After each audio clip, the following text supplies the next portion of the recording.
Today's Democrats should move on from identity politics. It's not working. It's not working for them or for us. Democrats are hemorrhaging the very voters they think they're pandering to. The Financial Times writes, Democrats are going backwards faster with voters of color than any other demographic, and suggests the reason is that a less racially divided America is an America where people vote more based on their beliefs than their identity. Exactly. Far-left liberals are living in an old paradigm. Americans don't fit into neat little boxes. The lights came up on Real Time with Bill Maher, but what followed wasn't comedy, it was controlled detonation. Bill Maher didn't aim across the aisle. He pivoted and fired straight into his own camp. That's what made it explosive. Not rage. Not spectacle. Precision. He accused Democrats not of evil, but of drift, of mistaking performance for persuasion, hashtags for human connection. According to voting trends and post-election analyses from the last two cycles, the erosion among working-class voters wasn't driven by sudden ideological conversion. It tracked with cultural alienation and cost-of-living anxiety. Maher framed himself as the uncomfortable insider, the truth-teller in a room that prefers applause to autopsy. Calmly, he drew the line. GDP growth can be real, job numbers can be real, but if rent climbs faster than wages, lived reality cancels press releases. To be fair, Democrats can argue that legislative wins on infrastructure and manufacturing will take time to translate into household relief. That's valid. But politics doesn't operate on policy timelines. It runs on emotional timelines. When voters feel unheard, they don't wait for quarterly reports. The villain in his narrative wasn't progressive values, it was insulation, the bubble that converts complex struggles into sanitized talking points. Authentic versus manufactured. People versus performance. And the strategic warning was cold. If a party keeps celebrating macro recovery while families measure micro strain, the electoral ground doesn't crack overnight, it erodes quietly, then collapses all at once. The real question isn't whether Maher was harsh. It's whether the system he challenged understands why the crowd outside the studio feels colder than the applause inside. Very important. How many know what SAM stands for? It's a new phrase. It stands for Speaking with American Men, SAM. This is the new movement by the Democratic Party. They lost the men vote a lot last time, so they had a meeting up at the Ritz-Carlton at Half Moon Bay, south of San Francisco. I'm not making this up, where they served mini lobster rolls and had heirloom tomato carpaccio and seared sea bass in their conclave to decide how to win back the American man. Now, look. It's because we used to have conferences at Harvard to figure out what the working class needs, and so now we're moving west. You got to own who you are. I get it. These are the mini lobster roll people. The temperature didn't spike, it tightened. On Real Time with Bill Maher didn't deliver a tantrum. He conducted a stress test on his own side. He framed the Democratic Party not as corrupt, but as conditioned to chase applause lines while voters are quietly calculating grocery totals. Based on exit polls and demographic shifts over recent election cycles, independents and soft partisans consistently rank inflation, public safety, and economic stability above symbolic cultural clashes. That's not ideology, that's hierarchy of needs. Maher's charge was blunt. The loudest digital voices are steering the wheel while the broader electorate is asking for brakes. The villain in his narrative wasn't progressive policy, it was insulation, the consultant-crafted echo chamber where messaging is optimized for engagement metrics instead of lived experience. Calmly, almost clinically, he delivered the line that landed hardest. You can be morally convinced and strategically oblivious at the same time. To be fair, strong cultural positioning can energize the base and protect vulnerable communities. Abandoning that ground entirely would fracture turnout. But politics is coalition math, not purity theater. Authentic versus manufactured. People versus performance. When language is built for social feeds instead of shop floors, trust doesn't collapse in flames, it erodes like coastline under steady tide. Psychologically, voters don't rebel because they hate values. They drift because they feel unseen. And if the party mistakes online validation for national consensus, the future won't explode overnight. It will narrow, district by district, until power slips not with a bang, but with a shrug. The real question isn't whether the diagnosis is uncomfortable. It's whether anyone inside the machine is willing to recalibrate before the stress test becomes a breaking point. And we got a hold of what was, this is speaking with American men. This is a real thing that they're doing. And they have these seminars. Would you like to hear what was some of the, okay. These are ways that they want to, seminars that they had to try to win back the typical American male, like how to keep your liberal base while putting guns on your Christmas card. That was one that they wanted to. Best protein powder for a clean bulk, another dude conversation starter.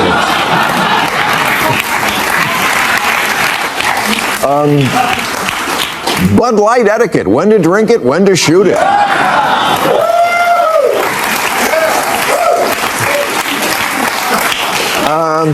Fishing, the bizarre hobby working class men enjoy instead of... The laughter faded, and the strategist emerged. On Real Time with Bill Maher shifted from punchlines to battlefield maps, diagnosing something deeper than polling dips: exhaustion. Not outrage. Not rebellion. Fatigue. Data from recent midterm cycles shows measurable softening in turnout among younger progressive voters who once powered momentum surges. According to voting trends and campus-to-suburb demographic shifts, enthusiasm that once felt insurgent now feels fragmented. Maher's metaphor was stark. While Democrats are locked in cultural trench warfare, economic ground is being quietly surrendered. The villain in his framing wasn't social justice itself. It was the reflex to escalate every internal disagreement into ideological combat. Calmly, almost surgically, he separated principle from posture. Defending rights is essential, but branding dissent as betrayal shrinks coalitions. To be fair, cultural issues are not distractions. They mobilize core constituencies and protect vulnerable communities, and abandoning them would fracture the base overnight. But rebalancing is not retreat, it's strategy. Authentic versus manufactured. People versus performance. Psychologically, voters disengage when politics feels like constant internal crossfire instead of forward motion. Inspiration curdles into infighting, and infighting drains energy. If recalibration doesn't come, the coalition doesn't explode, it hardens, becomes brittle, and under national pressure brittle structures crack without warning. The future trend is clear: enthusiasm without unity plateaus, and plateaus lose elections. The real question isn't whether the base cares. It's whether the leadership understands that even the most passionate army can't win if it keeps turning its weapons inward. You're obsessed with in Titanic. Hint, it has tits.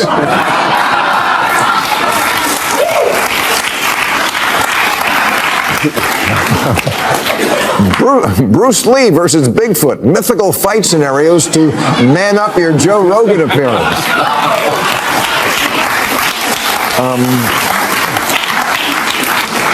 Intersectionality and the importance of shutting the fuck up about it.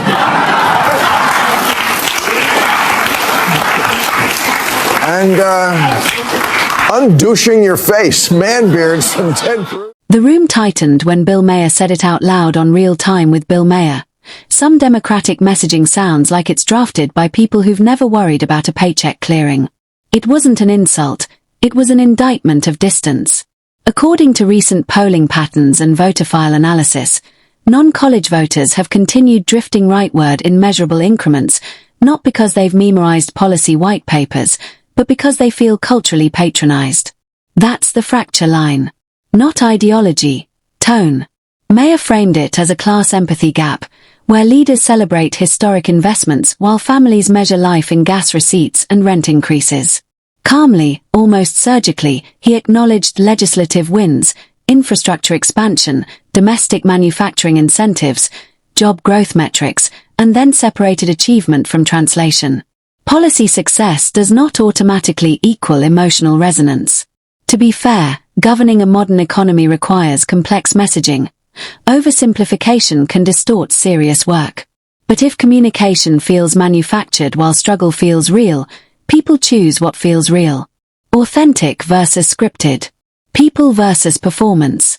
Psychologically, voters don't resent success, they resent disconnection. When they hear celebration without recognition of strain, it registers as indifference. Strategically, that vacuum is dangerous. If Democrats don't narrate their achievements in language that connects to lived experience, opponents will fill the silence with cleaner, sharper, simpler stories. And simple stories scale faster than complicated truths. The trend is clear: communication gaps become trust gaps, and trust gaps become electoral losses. The question isn't whether the policies are defensible. It's whether the people they're meant to help can hear themselves inside the message. Racial pandering is one reason Democrats lose elections.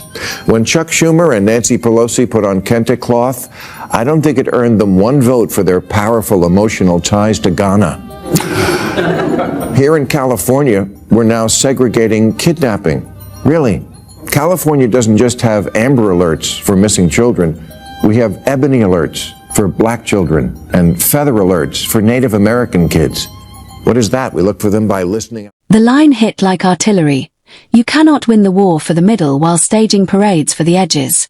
On Real Time with Bill Maher framed modern politics as theater: costumes tailored for cable hits, scripts engineered for applause, outrage timed to trend. But outside the studio lights, voters aren't asking for spectacle, they're scanning for stability. Based on suburban voting shifts over the past decade, especially in competitive House districts, swing constituencies consistently reward perceived competence over ideological intensity. That's not a moral judgment, it's behavioral data. The villain in Maher's framing wasn't progressive ambition. It was the reflex to treat dissent as betrayal, to confuse internal debate with disloyalty. Calmly, almost clinically, he reduced it to arithmetic. Coalitions expand through persuasion, not purification. To be fair, strong rhetoric can energize turnout in polarized cycles. Intensity does move numbers. But energy without expansion caps your ceiling. Authentic versus manufactured. People versus performance. Psychologically, moderate voters recoil when politics feels like constant combat. They interpret chaos as risk. And risk shifts votes. If Democrats continue fortifying the flanks while neglecting the center, the battlefield narrows. District by district, the map tightens. The future consequence isn't dramatic collapse, it's incremental erosion, the kind that turns narrow victories into narrow defeats. Maher's warning wasn't theatrical. It was mathematical. And in politics, when you ignore math long enough, math stops ignoring you. The question is simple. Are leaders counting applause, or are they counting votes? Even if you like identity politics, this kind of thing is antiquated. From 2010 to 2020, the number of people identifying as multiracial in America went up 276%. 1 in 5 newlyweds now are in an interracial marriage, and that number goes up to 100% in ads for Subaru. You couldn't do a remake of Guess Who's Coming to Dinner today because almost 100% of Americans approve of interracial marriage, especially with rich in-laws. And 95% of white women would leave their... The sharpest strike wasn't ideological, it was psychological. On Real Time with Bill Maher argued that voters detect authenticity the way sailors detect a coming storm. You can't always see it, but you feel the pressure shift. When leaders pivot too fast, recalibrate too smoothly, or speak in consultant-calibrated cadences, something primal in the electorate tightens. According to approval rating trend lines over the past decade, volatility spikes when messaging appears reactive rather than rooted. That's not partisan spin, it's pattern recognition. Maher's calm, surgical line cut through the noise.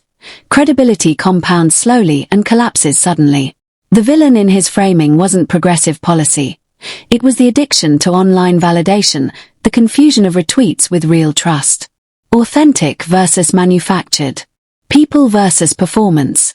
To be fair, modern media ecosystems reward speed, sharpness, and spectacle. Hesitation gets punished, nuance rarely trends. But governance is not a viral clip. It requires steadiness under pressure.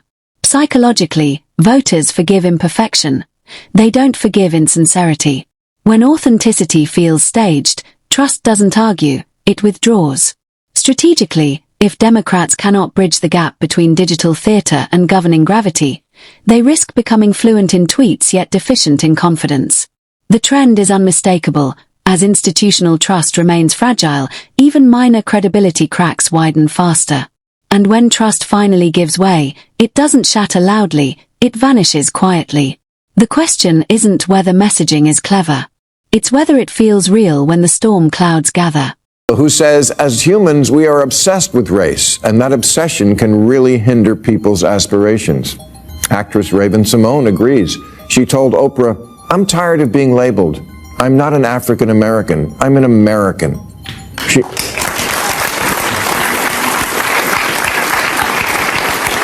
She says, "I don't know what country in Africa I'm from. My roots are in Louisiana." And you don't have to agree with that. But it's a point of view a lot of people have. It should be respected. Morgan Freeman says the way to finish off racism is stop talking about it. I'm going to stop calling you a white man, and I'm going to ask you to stop calling me a black man.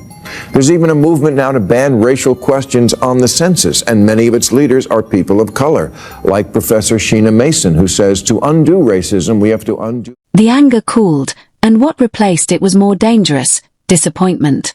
On Real Time with Bill Maher stopped sounding like a critic and started sounding like someone watching a coalition fray in slow motion.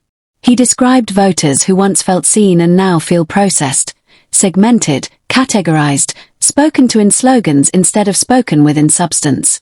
Based on exit polls and demographic turnout shifts across recent cycles, Latino voters and working-class black voters in several battleground regions have shown subtle softening in support. Not dramatic defections, incremental drift. But elections are often decided in increments. Calmly, almost clinically, Maher separated achievement from attachment.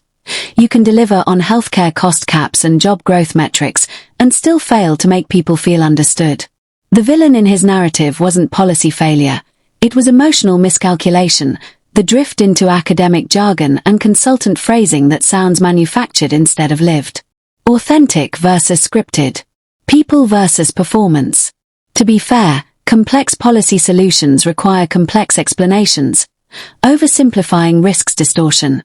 But psychologically, voters anchor to clarity. They want safe neighborhoods, affordable living, steady leadership. Language that feels grounded, not graduate seminar abstract. When that clarity disappears, frustration doesn't vanish, it gets repurposed. Strategically, if Democrats fail to translate legislative wins into human terms, opponents will translate economic anxiety into cultural anger. The trend is subtle but unmistakable. When communities feel taken for granted, enthusiasm plateaus and margins tighten. And tight margins decide power. The question isn't whether progress exists. It's whether the people it's meant to help can actually feel it. .org, formed in 1998 to urge Republicans to move on from the Clinton impeachment. Today's Democrats should move on from identity politics. It's not working.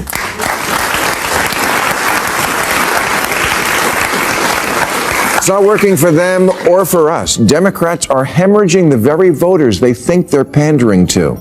The Financial Times writes, Democrats are going backwards faster with voters of color than any other demographic, and suggests the reason is that a less racially divided America is an America where people vote more based on their beliefs than their identity. Exactly. Far-left liberals are living in an old paradigm. Americans don't fit into neat. Then the temperature spiked. On Real Time with Bill Maher took aim at what he called the outrage economy. A system where volume substitutes for vision and escalation masquerades as leadership. The shock wasn't that he criticized Republicans for it.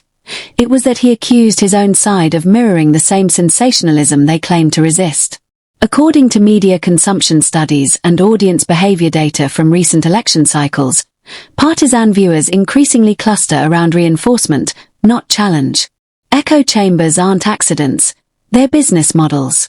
Maher framed himself as the dissenter inside the fortress, willing to criticize allies publicly rather than perform loyalty privately.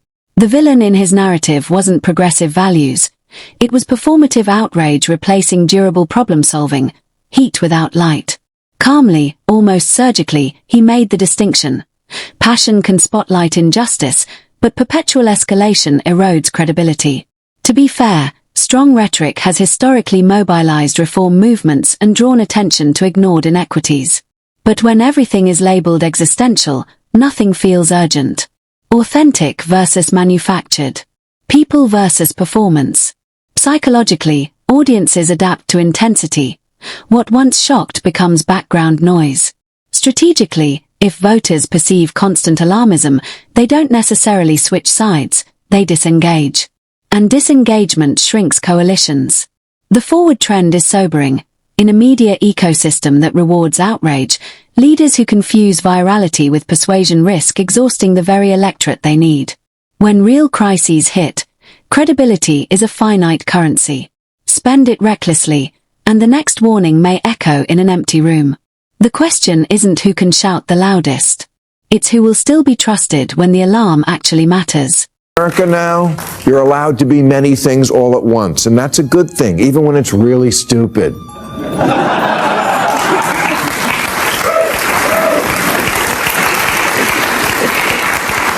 Look, we're all Jelly Roll now. We're sloppy, complicated, and contradictory. 2/3 of Republican voters support weed legalization. And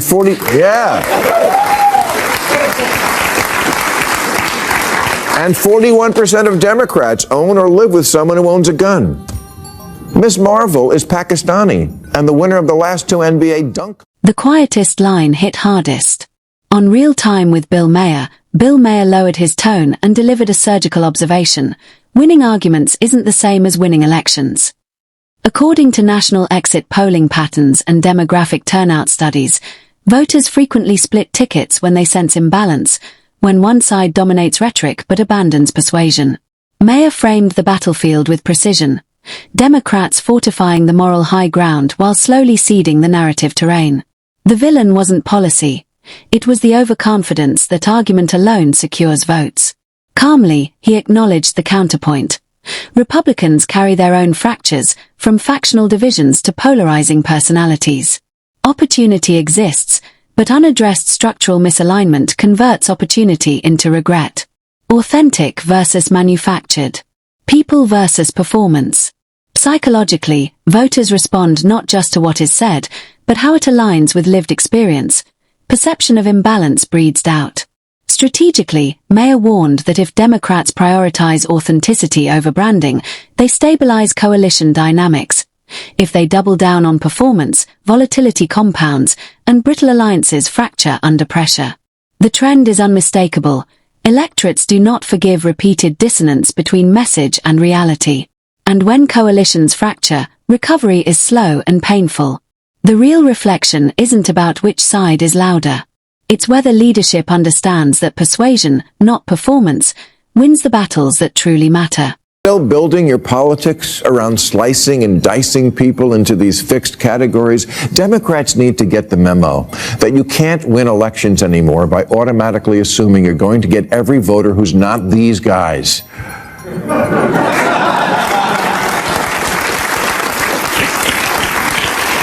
The more you obsess over identity, the more you ignore the bread and butter issues that win and lose elections. The real issue is class, not race, and the real gap is the diploma divide, and the real future of the party and maybe democracy depends on By the final frame, the applause was uneasy, not from confrontation, but from confrontation with truth.